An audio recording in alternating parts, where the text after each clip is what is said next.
Welcome everyone.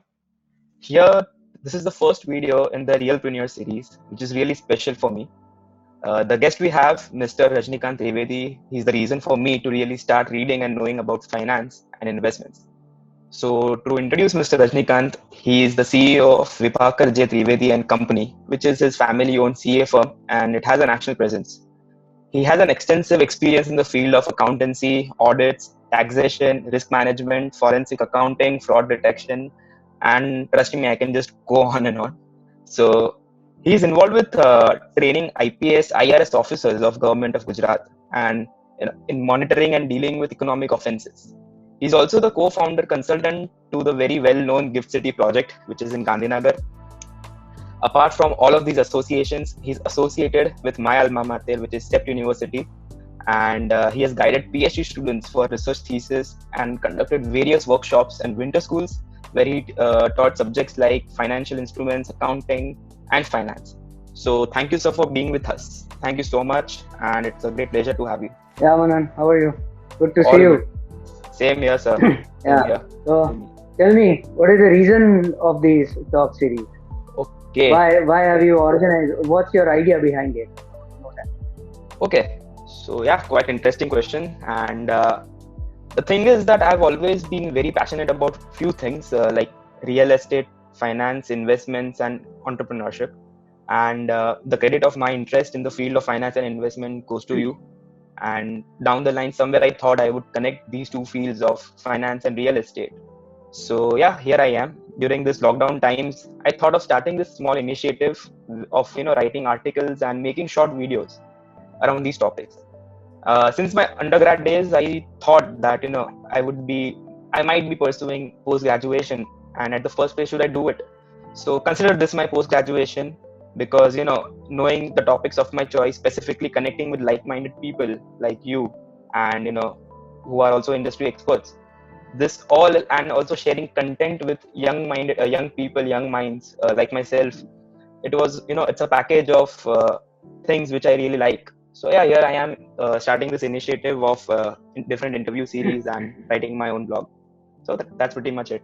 Very nice, very interesting. All the very best to you. Thank you, sir. Thank you. So I have a couple of questions which people have asked me on my blog. Now I understand Okay. that I might not be the best expert to answer all of this question. So here you are. You can help me and fellow people understand a couple of things. We are dividing this interview into two components, sir. The first being questions related to personal finance and investments, and the second about little bit about general economy. So let's start Okay. with the personal finance questions which I have received, and we can go on from there. So I'm sure we all agree to one thing that finance and investments specifically they have been made to look very complicated, and the jargons in this industry they're very intimidating to common man. So how should young people and millennials, specifically the ones who stay away from all this, if they want to start to understand and start to make sense of important things like personal cash flows, so how would you help? How would you guide such people? See, let me answer it in two ways. Okay. One thing is about the jargons and the terminologies. Those are the terms that uh, a common man may not be used to, using those terms in his daily life. Hence, they find it very difficult, just like medical terms for us. So terminology is a second story. Very much important thing are the concepts. To start with personal finance basic concepts, then let me ask you a very simple question. How do you know how much money you have in your wallet currently? No, sir, not exactly. Maybe I don't know. Yeah, I Maybe a mean, rough see, figure. most of the people would be aware because of this lockdown. But prior to this lockdown, I mean, many of the people, most of the people, we did not have any clue how much money we were carrying every day with us. No clue about how much balance we have in our digital wallets or in our bank accounts. Where do we have our investments placed? We absolutely have no clue about it because we are not very much serious about it. Okay. Now, how do we treat this concept? How do we understand its importance so that we start treating financial, and finance and investments, savings as, I mean, very serious.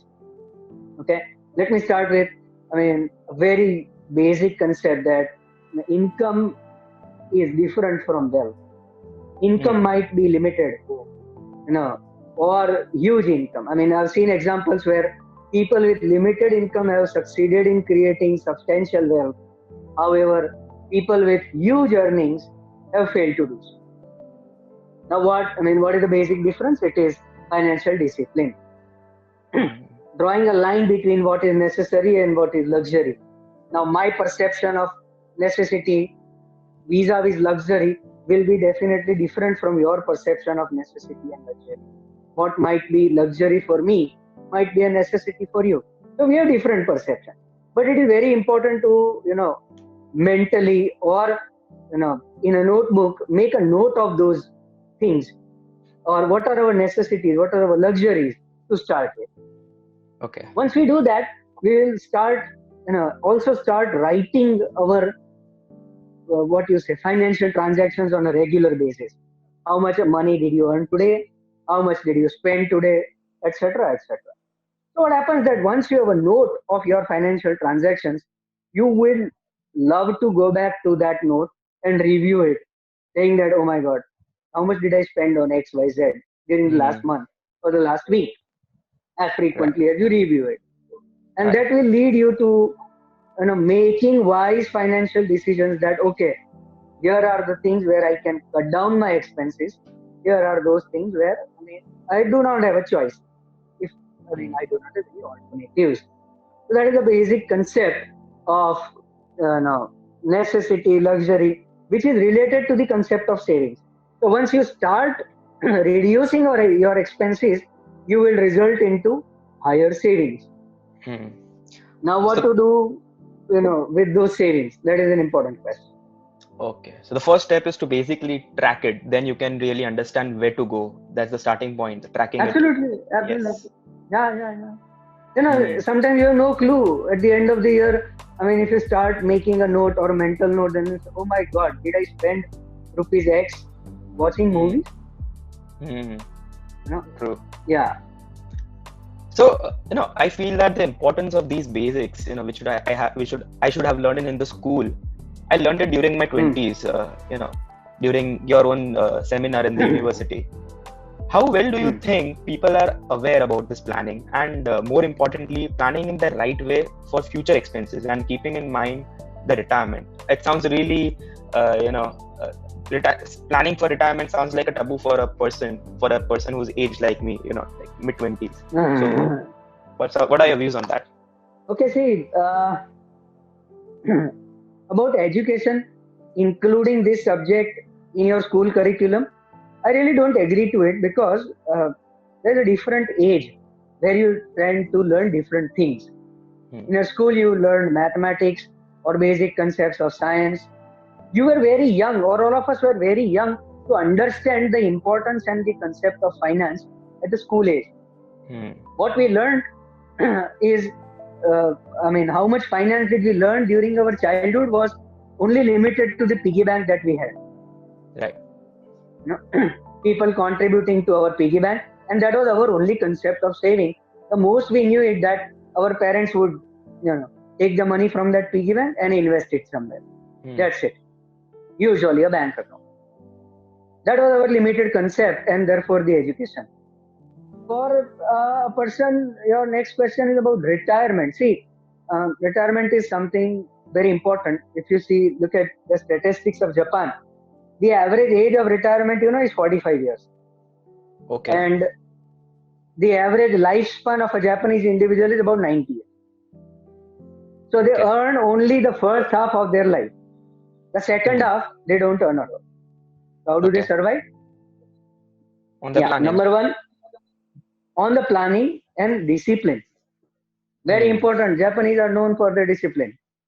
And they also apply these similar concepts in financial discipline as well.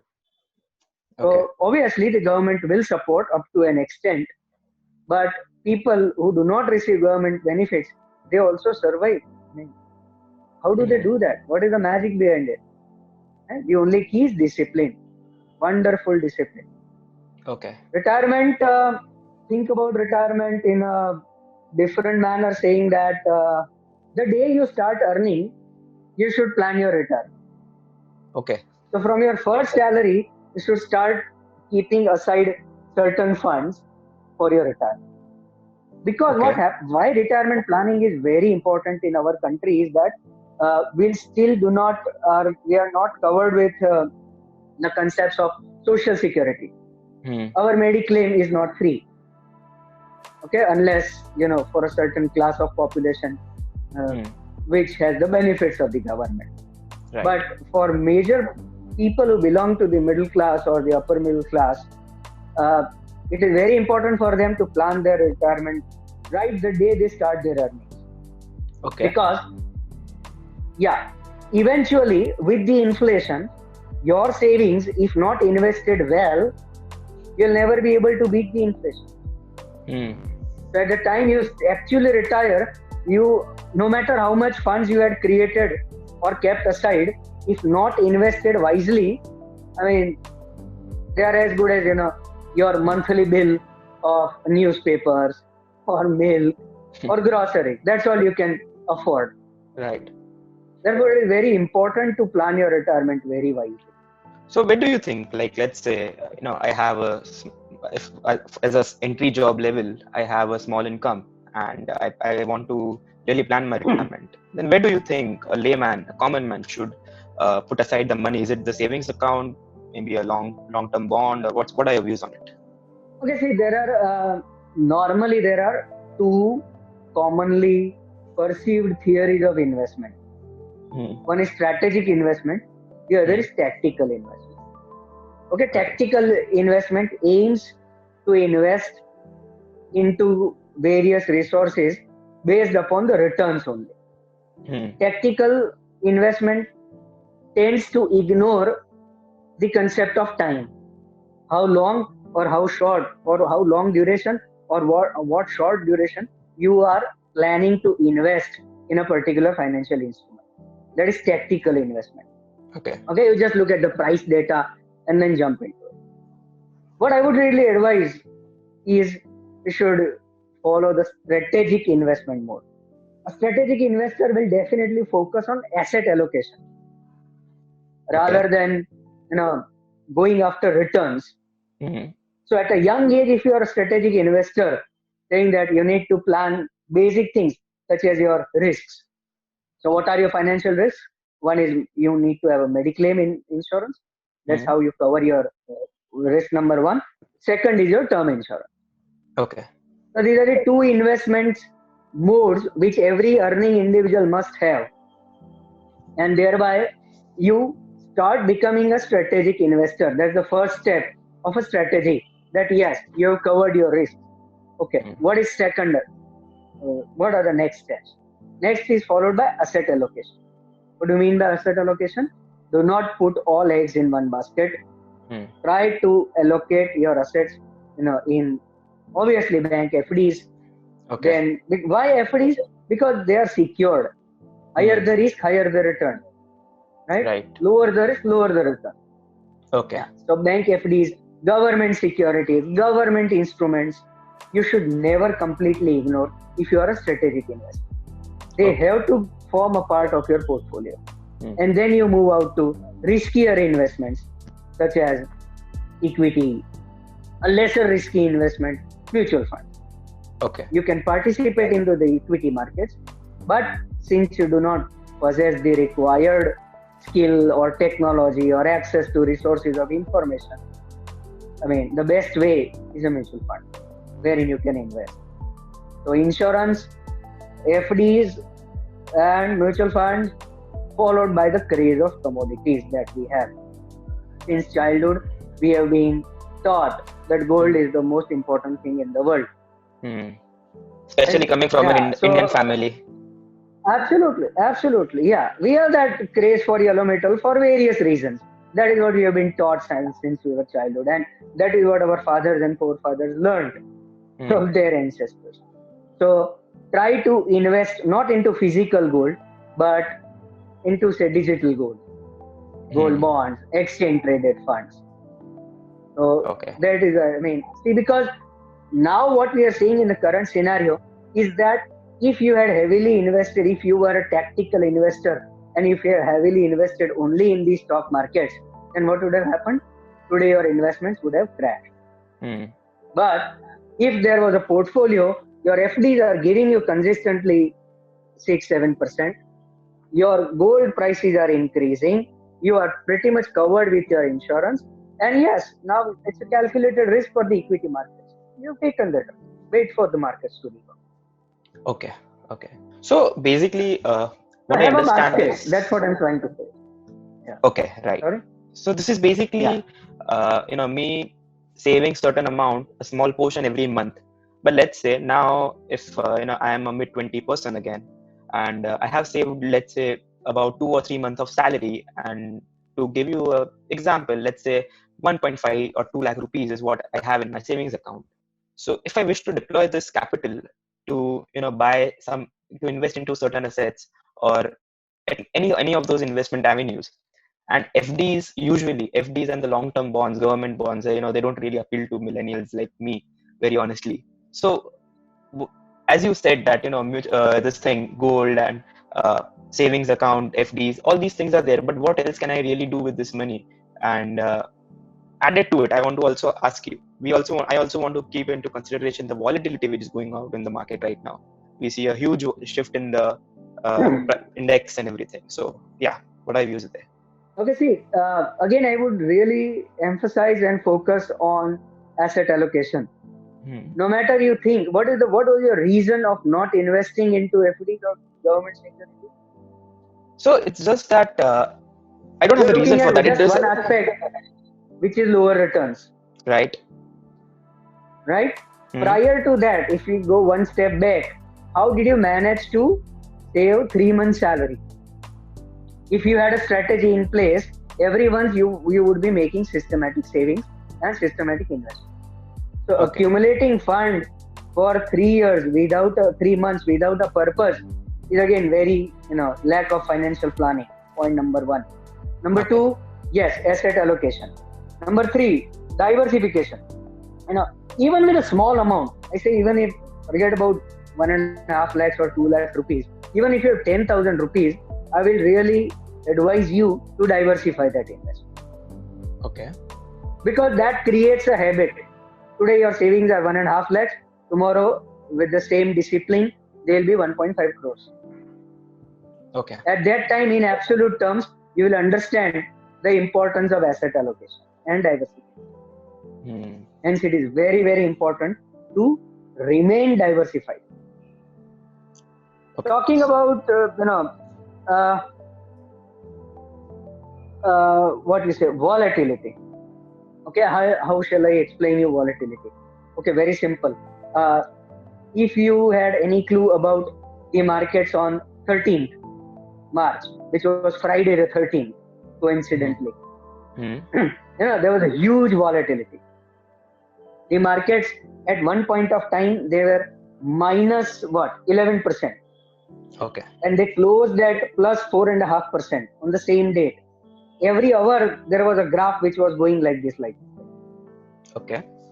and therefore a total you know spell of 15% in a single trading day. That was volatility. Okay, a graph moving like this, like this, like this in a short span of time is volatility. Okay. Now, why this volatility?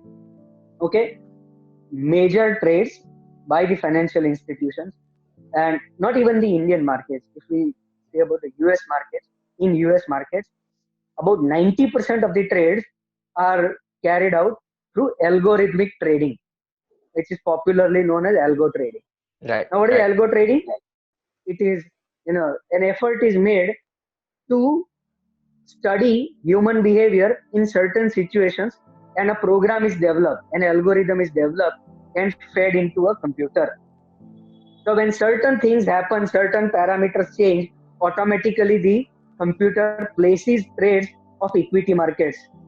Yeah. So what happens with algo trading is that the computer places the trades on its own automatically, and therefore you see these huge volatility. Hmm. behavioral economics is being tried to put into a program, and thereby the computer takes its own decisions of buying and selling. Hmm. So at one point of time, when the market is going down, the computer asks you to buy, because due to certain parameters, the stock prices are falling. So it's a good point of time for you to buy. Similarly, the computer gives you a signal to sell, and therefore you see this huge volatility. Hmm. Right. One very important aspect of this volatility was that why did the markets recover? You know, Indian markets or global markets saw the biggest fall of history in the month of March, and they saw the biggest recovery in the history in the month of April. So what happened suddenly? COVID was still there. COVID is still here. The pandemic hasn't gone. So what changed overnight? The learnings of the previous recessions, 2001, 2008, forced all the major economies of the world to take quick actions.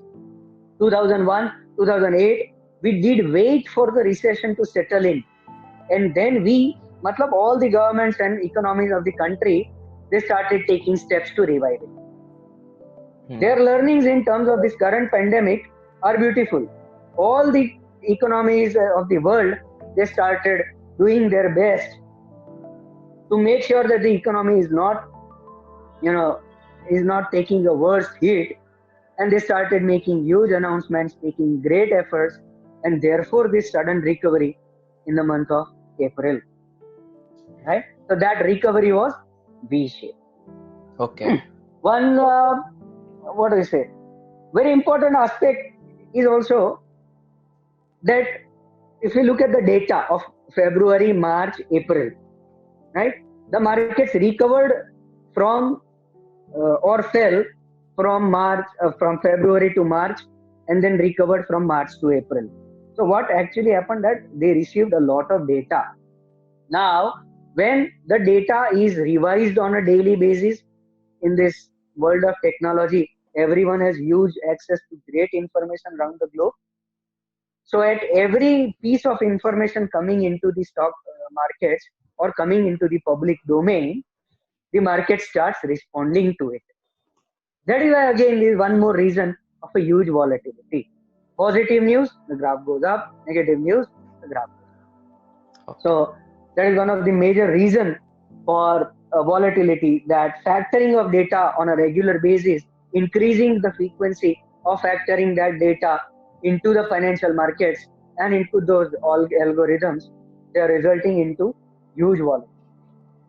So I understand of this is that, as you said, that if we are strategic and systematic in our investments, so we are entering the market. That's what I make of it. That we enter the market at various stages, and in the end, on a long term, irrespective of the volatility, we can beat the market. Not beat the market, but we can be safe. Yeah. See, okay. Let me give you a very small example. Okay, all the shops were closed. Yes. So the losses that the businesses made were 100%. Absolutely. Yes, my firm's turnover was equal to the turnover of Tata Motors.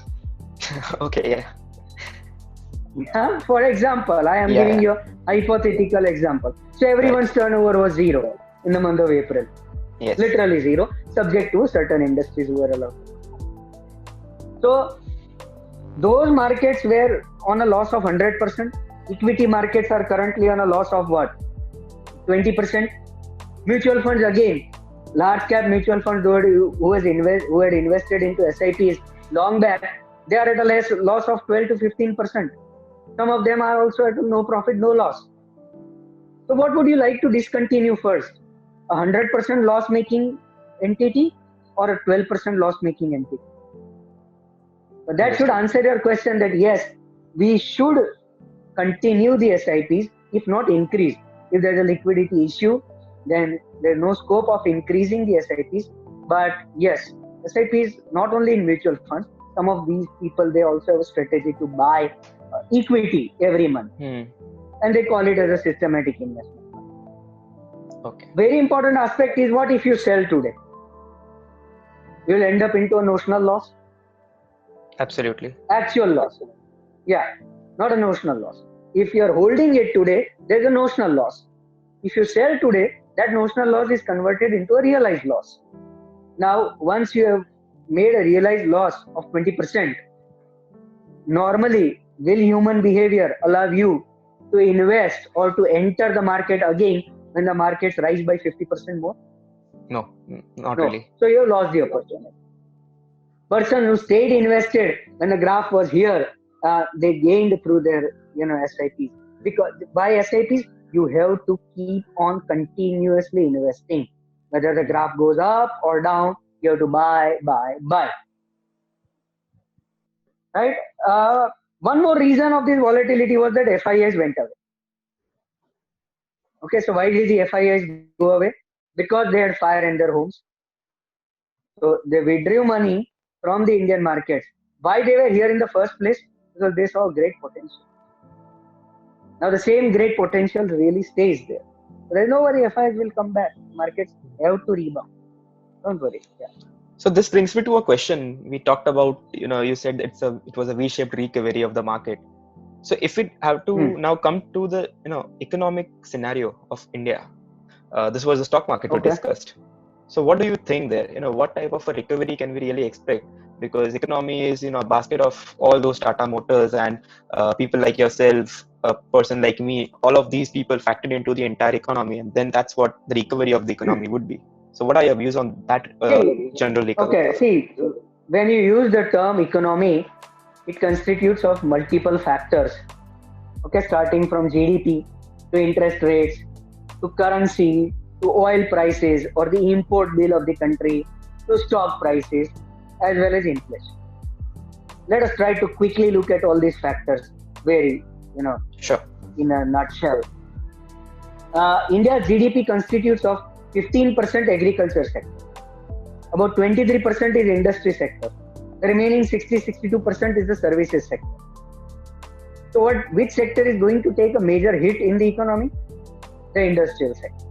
So if we look at the percentage wise, Indian economy or Indian GDP is going to be affected by 23%.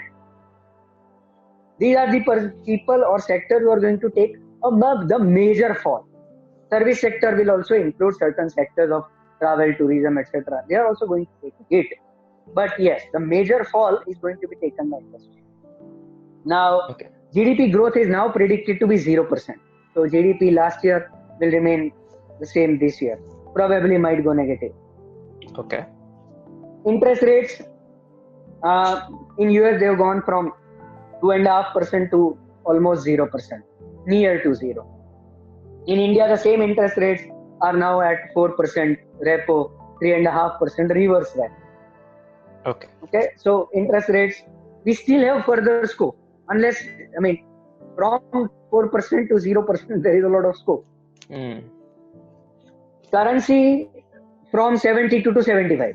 The currency did not have a major impact. Okay, oil prices, wonderful data. From 1 year, it went from $65 a barrel to $5 to $7 a barrel. Futures were trading at negative or $0 a barrel. Now again at 30% or $30 a barrel. So what is happening here? India, the huge import bill consists of oil. At the same time, Indian government has extended or increased the excise duty about 33 rupees on oil. Okay. Right? We were still paying almost the same price that we were paying earlier. So the government is going to benefit a lot. It is going to save about 40,000 crores just due to the oil bill. So that's an important part. Oil prices, we are not worried. Inflation. The retail inflation is about between 5 to 6%, which is pretty much under control. India had seen inflation rates of 12-14% in past. So inflation, why inflation we still have, why with this lower inflation we still have further scope to monetize the economy and print the money more. We still have that scope. Okay. Stock market, European markets fallen by 25% to 28%. Asian markets, they have fallen by what? 6 to 20%. The US markets, they have fallen by 12%. Indian markets, 18 to 20%. So FII is withdrawing their home saving. China is not allowed to invest. That's the beauty of the Indian markets here. We have policies in place now that will not allow certain sectors or certain individuals from China to invest into Indian market. So that's the beauty of this. So these 5 or 6 parameters, they are pretty much strong. So I don't see the this general economy. Yeah. Yeah, so one thing which I caught my ears was something you just spoke about US economy. So I just want to, for a second, move out of the Indian syllabus for a moment and ask you Yeah. one question. That there was this fact which there were a couple of data sources I was going through and reading about. Then I got to know that since a very long time, the US interest rates have been decreasing, and Correct. they have been cutting the rates like anything since the 2008 crisis. And at the same time, if you also look at the inflation graph in US, it's not increasing. So after a significant fall cut in the interest rate, the inflation is not rising and they are completely moving towards a deflationary economy. The same is not in case of India, however. So if you can just throw a little light on that if possible. See, inflation is related to the demand and supply of various commodities and services within the country. US since 2008, post 2008, after say 2012, they've started consuming and exporting their own oil reserves, which is a very important fact that we should not ignore. Hence, they have managed to, curb their oil bills to a great extent. So when this is going into place, the prices are not going up, the oil demand is going down in the US, the oil supply is being increased. That is why, because see, all the other sectors, say transportation, allied, tourism, travel, their manufacturing sector, their various components are definitely based on transport cost. Transport cost plays a very major role in the overall pricing of a product. So when this transport cost is going down, inflation has to go Hmm. So it's a good thing. Like in India, the interest rates are the only pivot model, we can say, one of the major pivot model which pivots the inflation. But US has been very successfully, detaching that pivot from the economic scenario and still be able to down. Yeah, it's a control the developed inflation. country, we are a developing country. So we are on Absolutely. that path. Hmm. About your question on the shape of the recovery, Yeah. say U, V, W. Now, understand the fact that major part for the Indian economy is need based and not want based. Hmm. So the concept of necessary and luxuries, they apply to a huge extent here. Plus, only 12% of the Indian GDP, it comprises of world trade. The remaining 88% is due to domestic consumption. So we are less dependent on the all of the other major economies of the world. We are saved by it. Hmm. What India needs today is capital, oil, and labor. Capital, you can borrow from anywhere in the world at very cheap rates. Oil, definitely cheap. Labor, in abundance. Hmm. So, with other developing countries like US and UK, people don't want to work like laborers. Right? Similarly with China, people have become very rich. So there is shortage of labor. At the same time, now we are having a tough competition with countries like Vietnam, Thailand, Bangladesh, who are into the field with cheap labor. Earlier, China was, perceived as anti-India, anti-UK, anti-US, but now I think they have successfully qualified themselves as anti-human. The stories that are coming out, I mean, those demons, they really do not have any value for human life, whether those lives are based in China or out of China. Very similar to that Tablighi Jamaat, you know. so with close doors to China, Middle East being funded by their kings and princes, no tax, etc., etc. So India now really has a huge scope, and Okay. therefore I see definitely a V-shaped recovery in the Indian Okay. economy. Okay. Nice insights. Okay, now since we're talking about this economy and a lot of things have been going on, even by a lot of initiatives taken by the government. Everyone in India, even if they understand stimulus package or they don't understand stimulus package, everyone was waiting for it. And at the same time, once it was out, people were commenting about it. So 20 lakhs crore is a figure, which our honorable Prime Minister has announced, and there was a huge debate on various news channels which followed. Now, I really want to understand from your point of view. You have been working closely with the government, and again, as a CA, you have been practicing. Your view matters a lot to the viewers and everyone else as well because of your comprehensive, outlook towards this matter.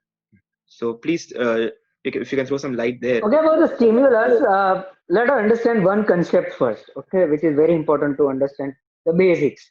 That, in economics, there is a term known as frequency of data. So, how soon you are able to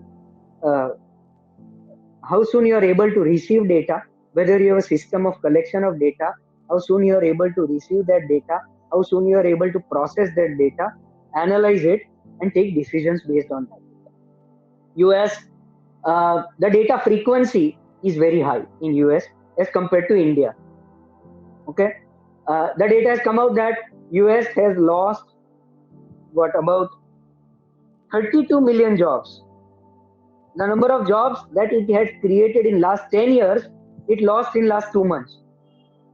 Now that is the data coming out of US. What is the data coming out of India? That some idiot announces that our family has access to 1,000 buses, and when the list is provided, they turn out to be auto rickshaws or scrap vehicles. That is the level of data that we're talking about in this country, or the frequency of data. When I say low frequency, I mean these things that are happening. Individuals resisting to testing. Okay. Authorities not willing to test because of they are scared that what will happen if the numbers come up.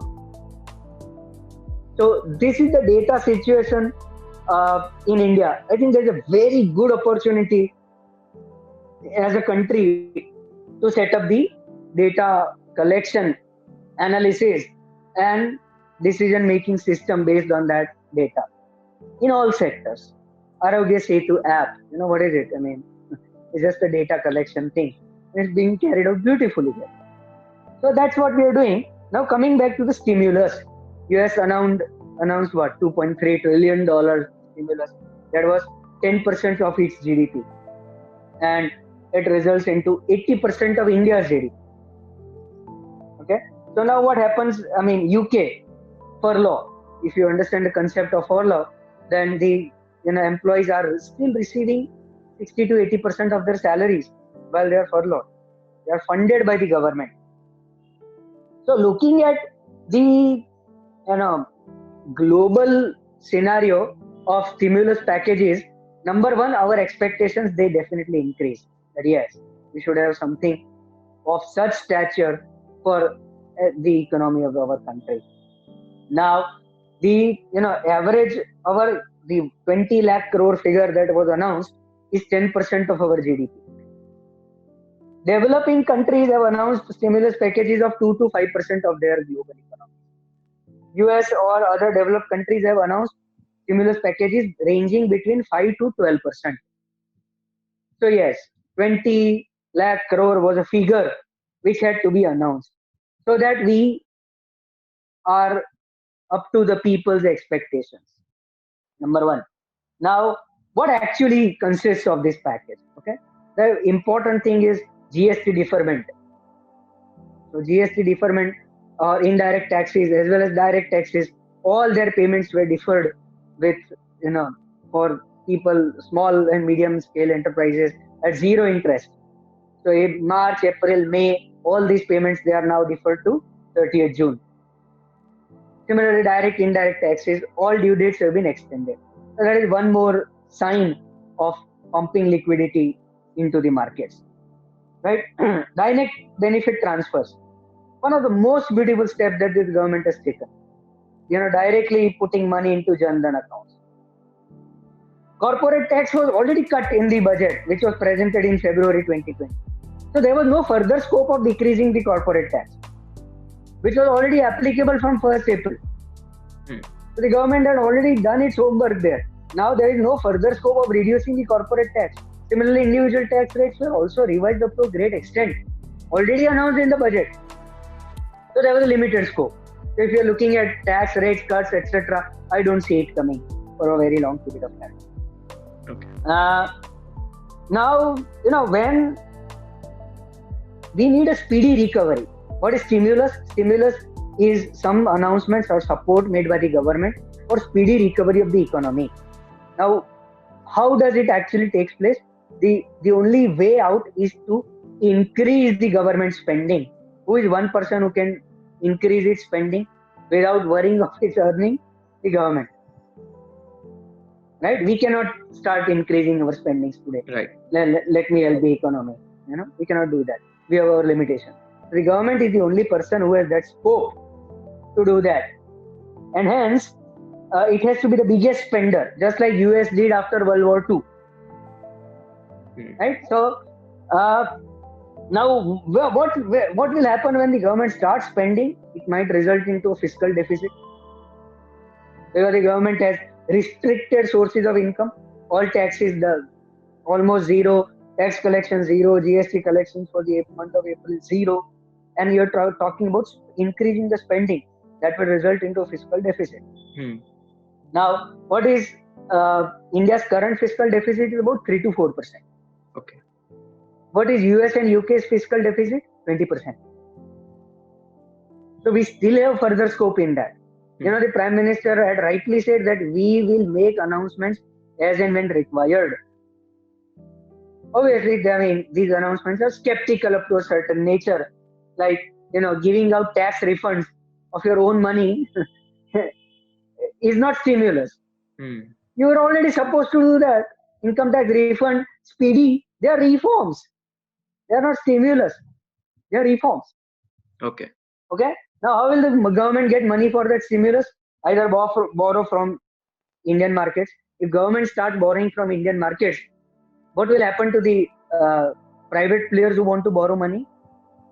Where will you invest your surplus funds if you want to invest in debt market? With the government or with some private player? Government. So yes, that will affect the private sector to a huge extent. So those doors are closed. Borrowing in foreign exchange. The only risk here is huge foreign currency risk.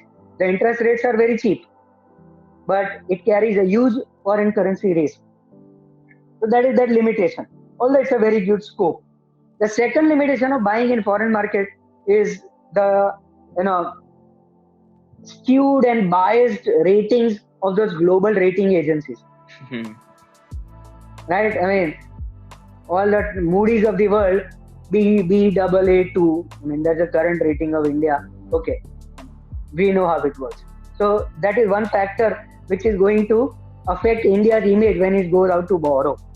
A third is to print money, which is also known as deficit financing. To start printing money, government borrows money from RBI, by way of bonds. Government buys bonds from RBI. RBI prints money. What does RBI do? RBI lends to other banks. So now what has happened here? The scenario is beautiful. RBI lent to the other banks.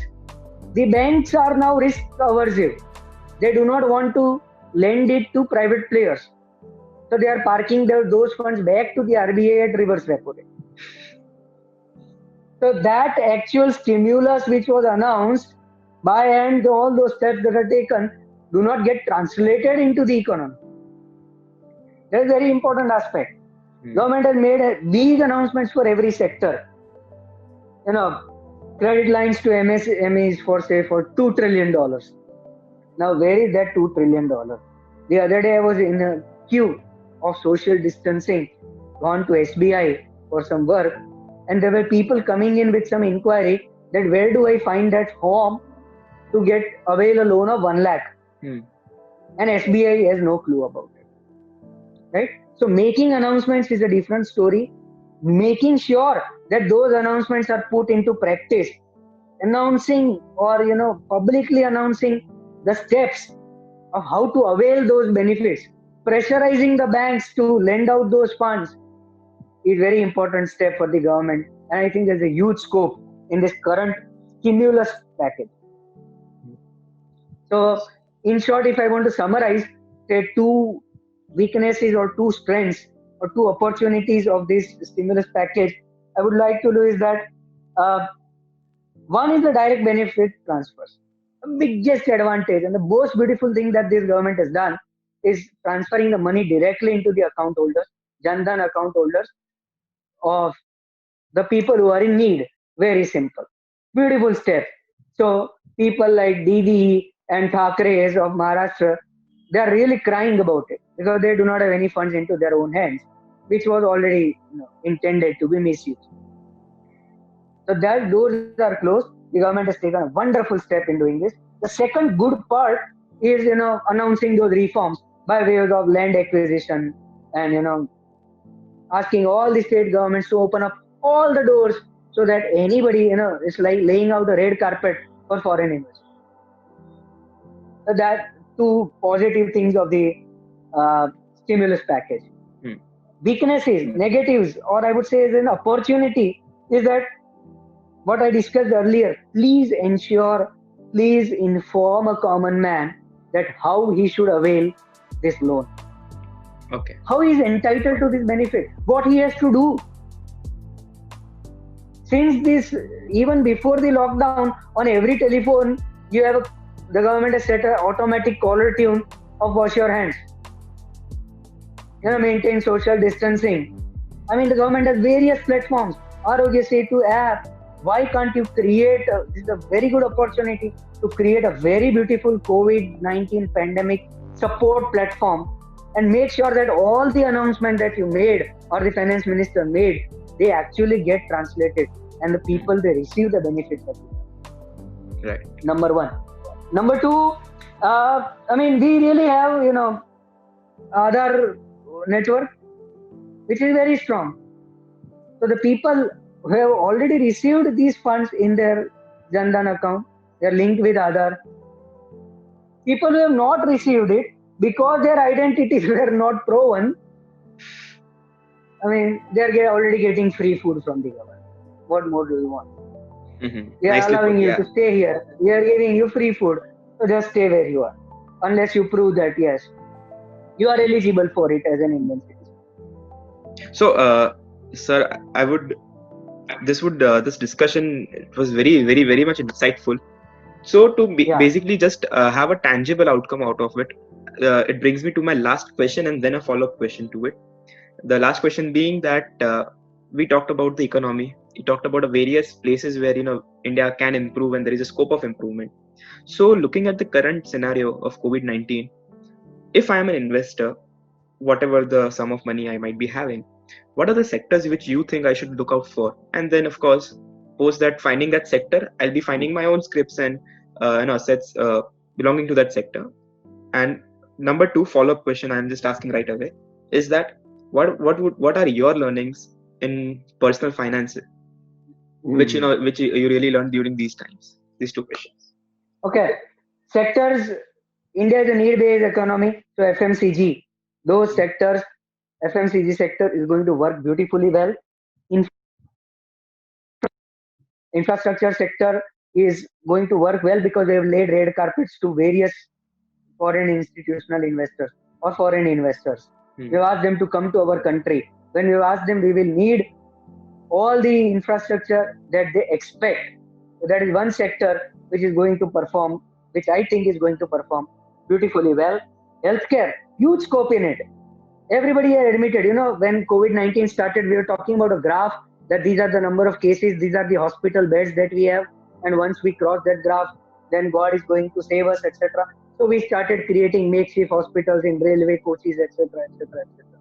So yes, as a country, we have acknowledged that there is a huge scope in the healthcare sector. And healthcare sector, not only these gloves, masks, PPEs, but we also will need trained staff. So education sector, paramedics, health insurance, all these things, alternative medicines, Ayurvedic, homeopathic, government is promoting it. There is a huge scope in the healthcare sector. Sectors which you should not go are those sectors which outperform the market in the last 3 to 4 years. Why? Because they are already at a very huge level of pricing.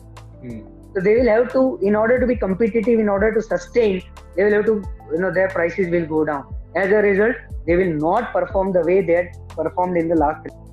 If you can give an example. of such a sector? Say luxury cars. That is one sector now.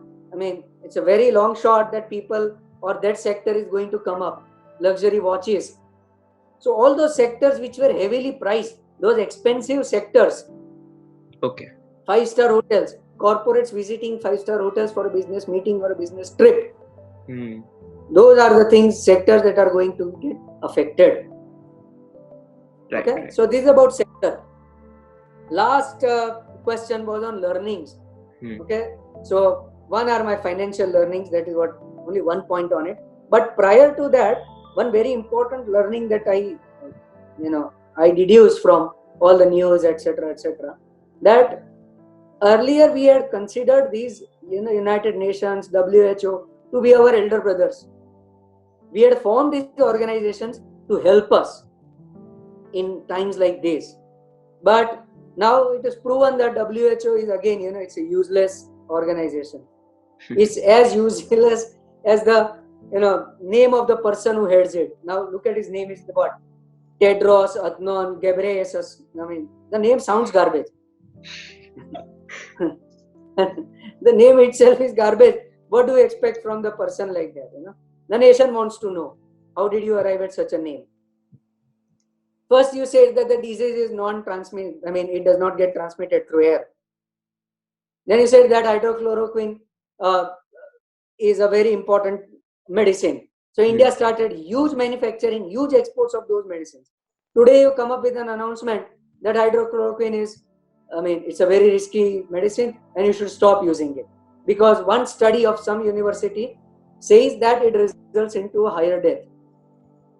Now, this is a completely biased organization. It's just like paid media. You just throw in some funds and they will start speaking whatever you want to speak. So that is my one learning about this so-called WHO. Actually, who is who? It's irrelevant now. Financial learnings in terms of investments or portfolio. While we had set up different funds for short-term, long-term, equity, debt, etc., I have realized and decided that now we must also set up a fund so that money is parked into that fund very regularly and it can be used only in these times when the markets, crash up to a very good extent. Because now what has happened is that the markets have resulted into a huge correction, but most of us do not have funds to invest. Right. So if we are consistently been saving only for this purpose, then we would be sitting on a huge amount and then you have a huge scope of investing into a discount of 30-35%. True. Right? Without disturbing your investment. Yeah, to be ready with the bullets, when the war unfolds. That's the point. Yeah, obviously. That's the point. Yeah. But yes, it's a different story when the markets are down at 30% and you are sitting with funds and you do not have any funds. True. Yeah. So those are learning this outcome. So please continue your SIP. It's the best time. If you're not able to increase your SIPs, please stick to them. You will definitely see the beautiful results in the times to come. Great, sir.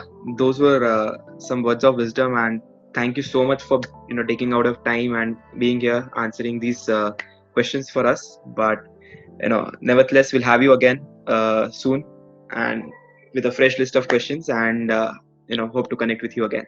Thank you so much, sir. Thank you.